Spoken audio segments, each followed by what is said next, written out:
The Clean Power Hour is brought to you by CPS America, the maker of North America's #1 three-phase string inverter, with over 6 gigawatts shipped in the U.S. The CPS America product lineup includes three-phase string inverters ranging from 25 to 275 kW. Their flagship inverter, the CPS 250-275, is designed to work with solar plants ranging from 2 megawatts to 2 gigawatts. The 250-275 pairs well with CPS America's exceptional data communication, controls, and energy storage solutions. Go to chintpowersystems.com to find out more. We definitely see that there are players like Banyan, and we love Banyan. We think they're developing a neat product out there that's going to really help transactions be more efficient through this broader theme that we've talked about. How can you keep people and do things faster, leveraging technology? We're really focused on tax credit transfers because we think that there's a lot of effort that needs to be focused on specifically on this issue as a wedge into climate finance as a way to deploy more capital. Are you speeding the energy transition? Here at the Clean Power Hour, our hosts Tim Montague and John Weaver bring you the best in solar, batteries, and clean technologies every week. Want to go deeper into decarbonization? We do too. We're here to help you understand and command the commercial, residential, and utility solar, wind, and storage industries. So let's get to it. Together we can speed the energy transition. Today on the Clean Power Hour, the IRA ITC. The ITC, the investment tax credit, was going to step down to 22% in 2023, but we got the IRA in 2022, which increased it to 30%. It's a very generous incentive. And now there's this blossoming of platforms to support that and make your life easier as a solar professional or energy professional. My guest today is Basis Climate. The co-founders, Derek Silverman and Erik Underwood, have created a platform for a tax credit market. I almost got it right. Anyway, welcome to the show, guys. I look forward to geeking out on tax credits and this platform that you've created. Thanks, welcome Tim. to be here. Thanks, Tim. Do us a favor, though, and introduce yourselves. Why don't you go first, Erik, and then Derek, and how did you get interested in clean energy, and then why did you start Basis? Yeah, sure thing. So I, have spent my entire career working in renewable energy. I left undergrad and started as a developer at a utility scale wind and solar developer. And I quickly pivoted into project finance at that company. And so for me, I was always really interested in, how do you deploy more clean energy? What are the tools and players that you need to be able to do that? And so I have worked in various roles at developers, and then I worked as an investment banker in clean energy at Marathon Capital. And particularly my time there, I kind of started seeing patterns, and I started looking at, that it was still a very manual process. That clean energy finance still had a lot of ways that it could start leveraging and using technology to be able to deploy capital faster, but it wasn't. And so, I've been friends with Derek for a long time, and we, had been talking about what we can do to sort of blend technology and energy project finance together. Very good. Yeah. I come from a very different background, technology background, software engineer, joined my brother at a startup that was acquired by Facebook. So I spent 3 years at the startup, and then we were acquired. We worked on something totally different, social media analytics for news organizations. And,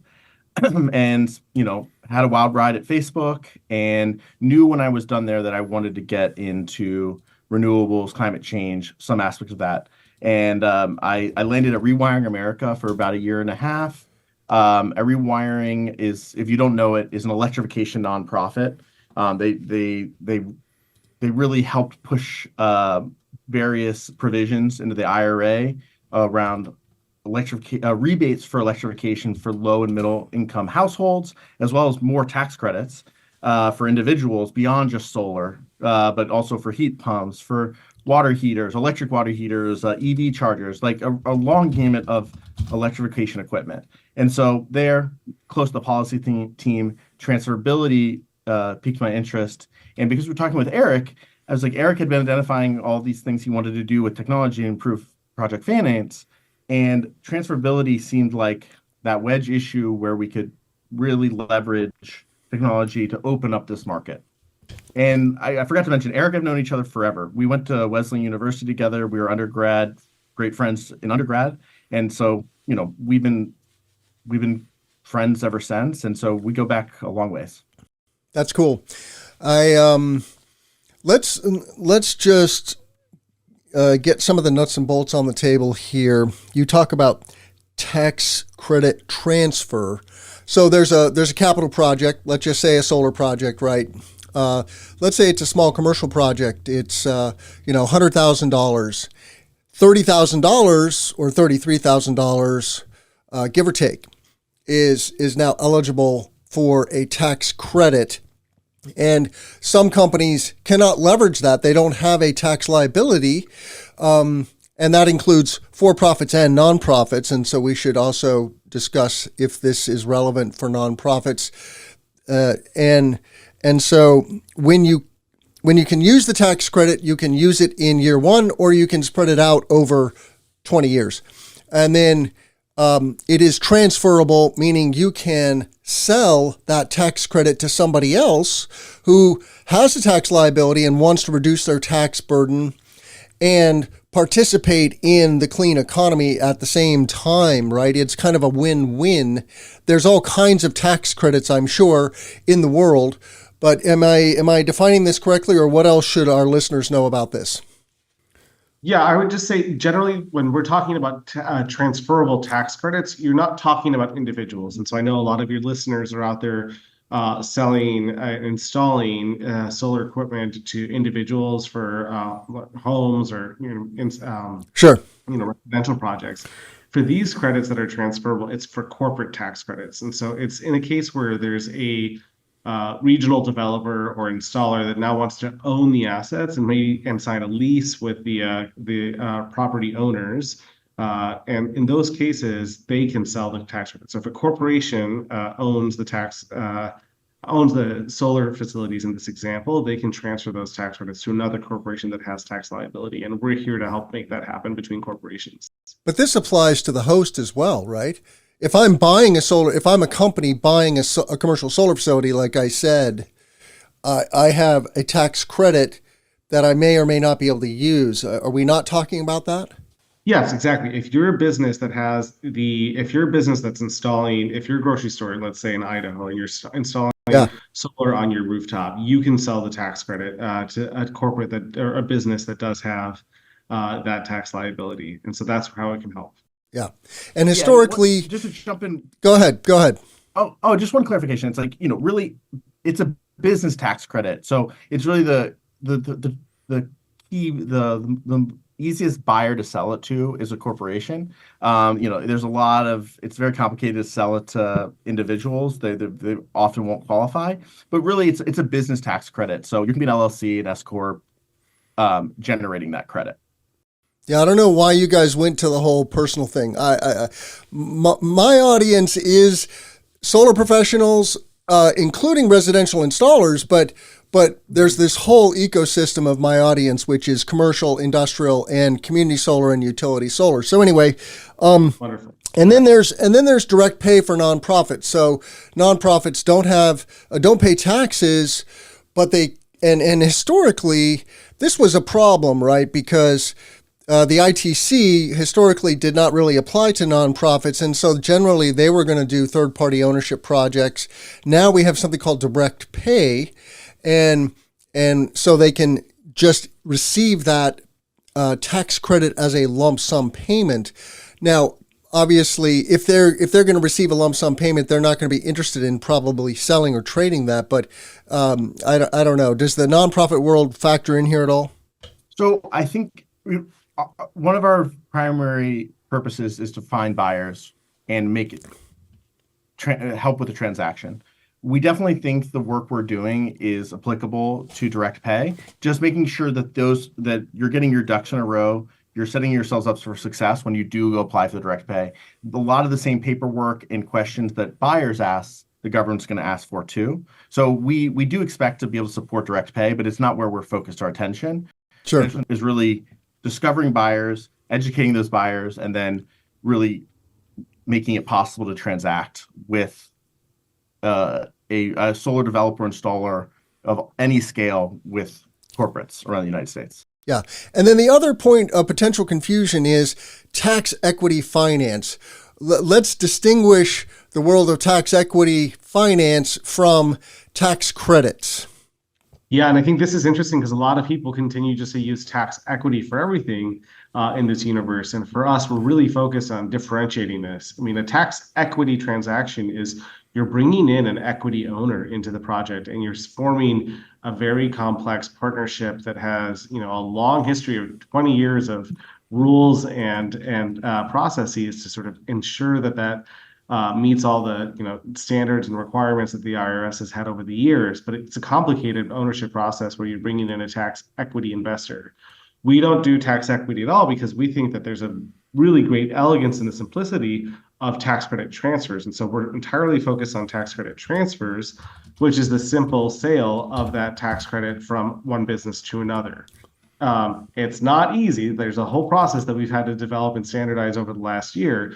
But what it means is that there's a really good differentiation between tax equity, which are these more complex partnership agreements, and tax credit transfers, which is the sale of the tax credit, and there's no partnership involved. Got it. So historically, there has been a market for tax credits, for transferring tax credits, but it's been managed by the banking industry, is my understanding. And now, in a way, Basis, the website, by the way, is Build with Basis. And so you'll hear me confusing Basis with Build. But anyway, Build with Basis. So historically, banking industry, now that we have Basis, you're kind of democratizing access to this phenomenon, to this marketplace, right? If you have a big tax appetite, and let's say you're a solar developer and you're an IPP, you're in the business of accumulating assets, then now you can just go to this platform and access credits from other projects and portfolios around the country. Is that right? Yeah, I mean, I would say, you referenced IPP looking for credits. I think it's more likely the IPP might be listing projects with us, but even more so for we're focusing on the full, from small projects to big projects. We've done a $100 million transaction down to 600,000. What we're really excited about is when, a small scale developer doesn't feel the need to sell at NTP. They look at the finances and they're like, I could be a long-term owner here. Especially if I can facilitate a tax transfer at an X price, and I don't need to flip it to someone else to get to scale to really interact with the tax equity market, because they can now do tax transfer at 500,000 to 5 million in that range and decide to be a long-term owner. But to your point is, democratizing the access to the transfer tax credit market is 100% what we want to be doing and are doing. And it just gives a lot more optionality. And I think one of the things, it can unlock more sales. If you are an installer and you go to that grocery store in Idaho and they don't have a tax liability, so kind of the conversation ends, you can go back to them and be like, we can monetize those tax credits a month after the project's placed in service at 85 cents on the dollar, price per credit on the dollar. And we can use that to pay down your loan. And what do you think now? And we think that leads to a lot more deployments and more projects for installers. Exactly. Yeah, I love that. So tell us more about the guardrails. Like what is the sweet spot for the platform? What is the deal size? And who is your target audience? Yeah, I mean, for us, it's interesting because in terms of our experience, we've done, like Derek said, a $100 million transaction. We've done a $60 million transaction. And we've also got, 600,000, 1.2, 1.5, 3, $4 million transactions. So for us, when you look at it, we've been doing projects of all sizes, and I think we'll continue to. The key here is that we're taking the lessons learned from those large transactions that were our earliest transactions and starting to apply them to this framework that we've developed of smaller transactions. And that helps us operate a lot more efficiently and understand what are the key issues that a buyer on a large project is worried about, and is that going to apply to a smaller credit, right? For us, there are transaction costs here that are really important to manage and get down. And so, our favorite credit is this $600,000 credit because it's the smallest one we've done so far. What do we need to do to establish a better framework for keeping legal costs under control, to keeping the diligence timeline and framework process efficient, so that people aren't spending extra time and getting the transaction done in a month? We've got a lot of tools that we've done to establish with that, but for us, right now we're looking at any credit that's above $500,000, but we're eager to be able to go below that in time, because that allows even more that long tail of DG and CNI, solar and storage to be monetizing their tax credits.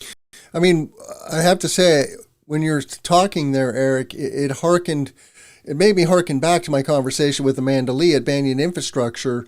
They're creating a kind of a parallel universe of a platform to make to reduce friction in deal flow, right? A platform that allows you to store all your project information in an easy, accessible, easily shareable platform, so that the information just flows, so to speak, and doesn't get siloed, and there's fewer points of friction. And in the pre-show, Derek, you mentioned that you know Amanda. So I guess what else should our listeners know about this, and why is this a thing? What was the pain point that made you guys go, oh, we need a platform for transferring tax credits? Yeah, I think from our side, we definitely see that there are players like Banyan, and we love Banyan. We think they're developing a neat product out there that's going to really help transactions be more efficient through this broader theme that we've talked about. How can you keep people and do things faster, leveraging technology? We're really focused on tax credit transfers because we think that there's a lot of effort that needs to be focused specifically on this issue as a wedge into climate finance, as a way to deploy more capital. For tax credit transfers, there's a lot of processes that are out there, and that there's a lot of players that are in the space already, that you have to get them to change gears a little bit to be more efficient. And so we leverage stuff on our platform, we leverage stuff on other platforms. For us, it's all about thinking, how can we get this transaction to be faster and more efficient? And I'll just jump in and say, we're using our technology now to market these credits, really get them in front of people, buyers, tax directors, CFOs of mid-sized to large-scale corporations, and to get them to start learning and understanding the credits. Now, over time, we'd love for them to focus more of their attention on an insurance product which is taking a lot of the risk, but they do need to know. We want them to kind of feel and understand the projects, and that's what we can do through our listing pages. And then next, it's how do we get these transactions to be more efficient? And right now, lawyers send back checklists. I mean, this is Amanda Lee's point. It's they all have a unique Excel document that is not up to date, that's not dynamic, that gets stale within 12 minutes, and they're just kind of flowing around, and they are charging an arm and a leg to manage those transactions. So we're trying to pull a bunch of that back from the lawyers and manage that more efficiently with technology. Now, lawyers are still very important to these transactions, but we want to focus where on the documents, on existential problems in agreements or guarantees or indemnifications, not on the management of the transaction. We think we can do that better. The Clean Power Hour is brought to you by CPS America, the maker of North America's #1 three-phase string inverter, with over 6 gigawatts shipped in the U.S. The CPS America product lineup includes three-phase string inverters ranging from 25 to 275 kW. Their flagship inverter, the CPS 250-275, is designed to work with solar plants ranging from 2 megawatts to 2 gigawatts. The The 250-275 pairs well with CPS America's exceptional data communication, controls, and energy storage solutions. Go to chintpowersystems.com to find out more. Yeah. I'm curious, Derek, you come from the software side and you worked in, big companies like Facebook. What's going on in the world of software? Because I've had some conversations recently that, kind of were eye-opening for me. Like, that world is also quickly evolving. And what can you say? I'm not asking you to give away any trade secrets here, but what can you say about building a software as a service that is different today than it was 5-10 years ago? Yeah, I mean, we wouldn't see ourselves as like truly software as a service, like in a business model, right? We're not charging a SaaS fee to use us. We ultimately we're very focused on the transactions. And so it's a success fee based off of matchmaking and a deal close. But yes, I think your point is that it's building a successful SaaS business is harder than ever. There's the platforms eat up the point solutions, and people have raised way too much money. So we're not aggressively raising funds, nor do we think it needs lots. We don't need to spend $20 million or $30 million to build this software. We think you need to spend real money, but you can do it in a more efficient manner. And I think where you're also heading at is like, where's AI going to play a role here? And, I think long term, we see AI playing a role at the simplest level is like, can we run through every project, every document? If you're buying a portfolio of 50 residential rooftop leases and the ITCs coming off that, can we check that every signature is there without doing it manually? That should be something we could do in the next year. To run through, like, has everything been signed by the right person? Great. And the next phase is, what contextual awareness can we build into an AI model to cut down on legal costs? And I'm not sure, it's not going to replace lawyers, but it can definitely make things more efficient. Yes, but it's an evolving space, and we're trying to keep up with what's happening in AI legal and in the whole industry to be able to take advantage of that. Yeah. So let's walk. It means having a lot of data. And ultimately, we need to also capture a lot of data around these projects. And there's so many different forms to be able to execute and actually have the AI mean something and do something meaningful. So let's walk our listeners through a transaction. You've got sellers, you've got buyers, but from when a seller posts something for sale, so to speak, what happens? How long does it take? And I'm very keen to set expectations for potential users of the platform. Yep. So I can take that one. I think for us, we spend a lot of time with both sides of the market, the buyers and the sellers. With the buyers, there's a lot of time spent educating them, getting them to understand the transaction process and framework and risk profile of these credits, how to apply them to their tax liability. But for us to be able to present those buyers with a standardized approach of opportunities, it's really providing a framework for sellers. So when we are meeting with new clients, we sign an NDA, we send out a request for summary information on the projects that are generating these credits to be able to understand the profile, the valuation methods. Looking at the timing of the credits. Is the project already under construction or not?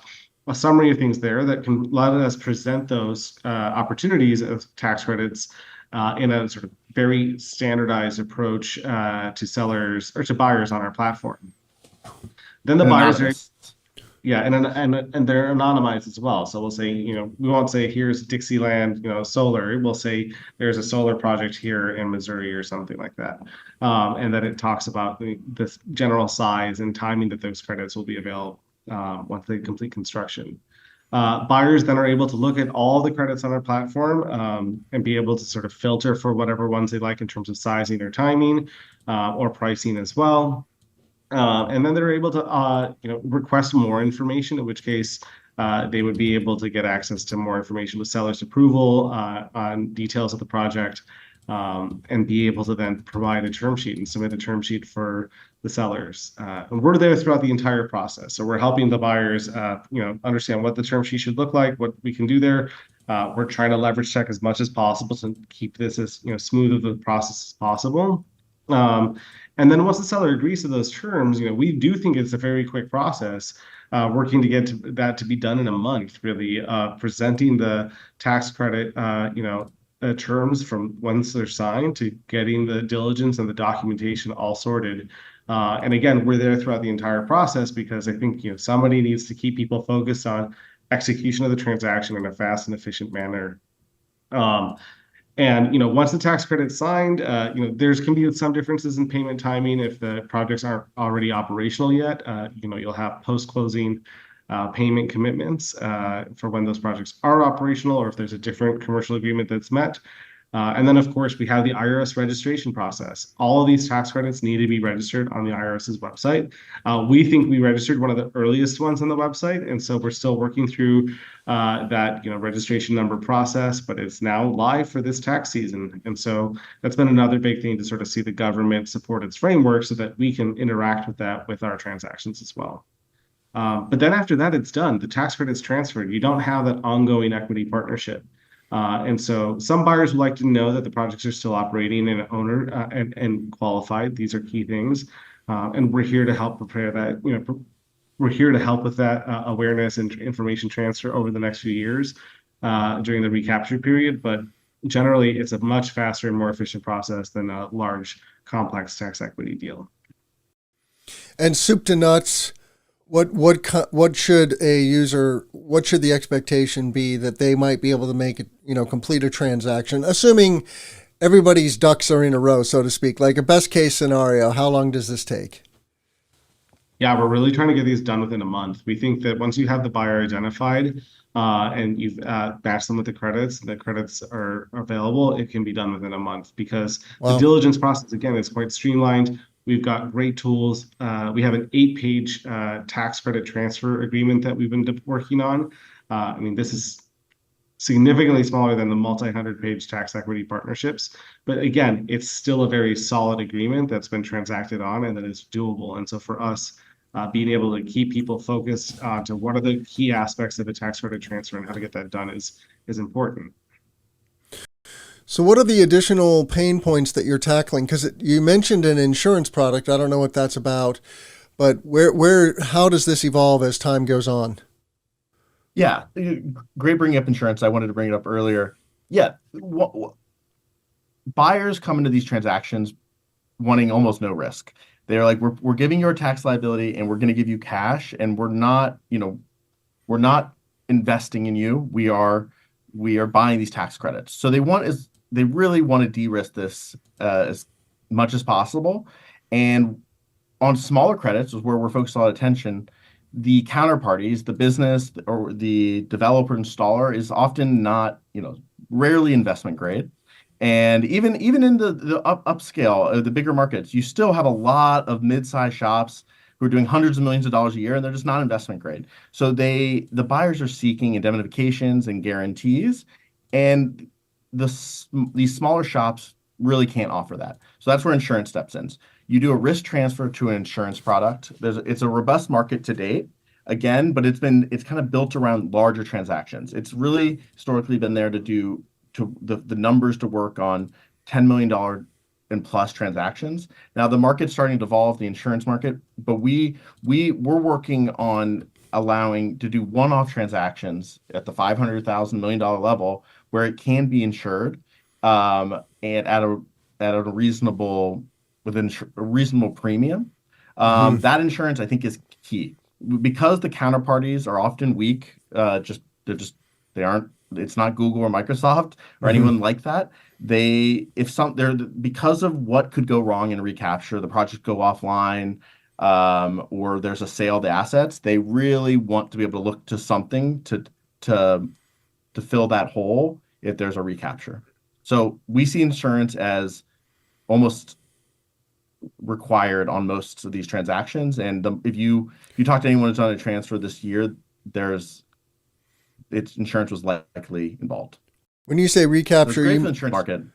you mean when you say recapture, you mean the IRS is clawing back the credit, or? Yeah, Yeah, and I was going to say a recapture can happen for a number of reasons. If the project goes offline, you're in a state of recapture. It needs to stay on for 5 years, and every year the percentage that can be recaptured goes by 20%. So, but if it goes offline in the final year, it's only 20% of your credit is at risk. You cannot sell the asset, and that means it cannot be foreclosed on. So people will diligence your debt to make sure you're going to stay way above that, and that's a low risk, or seek a forbearance. And then just, as you interact with the IRS, this is the government's money. They're going to want to know that it qualifies and that the valuation of the project is correct. So those things kind of happen up front, and those are, and don't, like, literally wouldn't happen 4 years later. But these are things that, we're worried about the IRS saying you owe us that money back, and the buyers definitely are. Cool. I wonder if we could talk about a couple of case studies. You got some nice case studies on your website, but give us an example of a concrete project that your platform was successful in transacting. Yeah, I can go. I mean, I think for us, there's two that I'd like to talk about, a larger one, and then we do want to talk about a smaller one. So we transacted a $60 million ITC, investment tax credit, from a storage project that was built in California. It's public. The seller, it's on our website. It was Wellhead Electric. That was a great transaction because we were able to match them with a buyer who was looking for a large tax credit purchase this year, that was looking for a project that was nearing the end of its construction period, and that was able to sort of dig in and diligence what that project looks like, but knowing that a lot of the risk around construction timing and costs were down, or cost variability of the construction was down. And so that transaction was quite smooth for us. We were able to get it done in a few weeks. It was longer than our 4-week target, but we're working on bringing that down. And that transaction was great because it allowed them to really define that tax credit transfer. And we're also really happy because we're able to then leverage the experience there with the different lawyers and sort of think about, how do we make that faster? What do we do more efficiently here on the next ones that we work on? Derek, do you want to talk about the smaller credit transaction that we're working on as well right now? Because that one's really exciting. Yeah, I mean, it's always a joke that Eric's the big credit person, having worked in an investment bank, and I'm Mr. Small Credit. But yeah, so we have a $600,000 one we've referenced before. It's between a relatively small buyer who I think is working with some tax liability from individuals, and the seller is based in Florida. It's a ground mount solar project. The real estate firm built it for their tenant, who had a large energy profile, and they signed a behind the meter PPA. So they came to us with this project. It's very clean in a lot of ways. It's at cost. They have a strong guarantee in the real estate company, and they really were they weren't super focused on price. They just really wanted to get a transaction done as fast as possible. And so it took until the portal opened. The buyer wasn't keen to sign any term sheets until the IRS portal opened. But the moment that portal opened in December, term sheet got signed, and we're very close to a financial close. Legal costs looks like they're going to stay under $30,000. There's been very minimal markup on the agreement itself, and all the signs we're hoping for, and like getting on this learning curve to making this a rinse and repeat small transaction process is bearing out. Hasn't closed quite yet, but I think we're within a week. Cool. Yeah, I mean, I love stuff that's real. Like when a lot of people approach me with early stage companies and ideas, and I'm like, well, call me back when you've got something coming out of the ground. That's proof is in the pudding. Like when you can actually get stuff done and built or transacted, then that's validation that there's a there. And it sounds like you guys are off to the races. What else should our listeners know about Basis? Like where are you going? What do you need? Who are you hiring? And what else should our listeners know? Yeah, I think, the one thing that's really interesting here, and we're Basis Climate, so we're not just Basis Solar or Basis, storage tax credits. It's Basis Climate because the IRA also has a lot of different tax credits that are applying there. So for people that are in the broader space, we're starting to work with more and more different types of credits. You're starting to see 45X domestic advanced clean energy manufacturing tax credits.